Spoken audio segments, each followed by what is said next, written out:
Първо искам да ми кажете как си прекарате лятото. О, супер, ние сме тук цяло лято. Цяло лято работите на морето? Да, а тя само си почива. Почивам се аз. Ти си най-добре. Добре, значи вече имате какво интересно да ни разкажете, някоя случка от Слънчев бряг. Ами, да, като цяло дискотеките са доста интересни. Мисля, като цяло хората. Аз много обичам да си говоря с хора и всякакви. Разкажи ни тогава нещо интересно, което се е случило. Наскоро се видях с Памеца в Баунса и сега иска да излизаме. Даже преди няколко дена ме засече тук на центъра. Това Ти си го харесваш, така ли? Силно казано. Малко ме плаши. Даже, обаче да. Дай му шанс за една среща поне. Да му дам шанс на Памеца за една среща. Поне?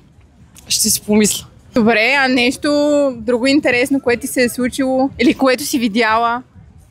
Ами то всичко, само като излезеш на центъра, навсякъде пияни, заляни по центъра, всичко е интересно тук. Съгласна съм, добре, така е. Цяло лято сте тук? Да. Работите си без гаджета? За сега да. Добре, айде сега, ако ти запея някоя песен, можеш ли да довършиш обаче? Ще мога, да. Слушаш чалга. Слушам, да.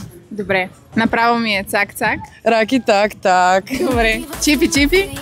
Чапа, дуби, да. Ти си спечели веднага подаръче от мен. Новото секси сега ще го донесе обаче. Много благодаря. Мерси. И аз ти благодаря.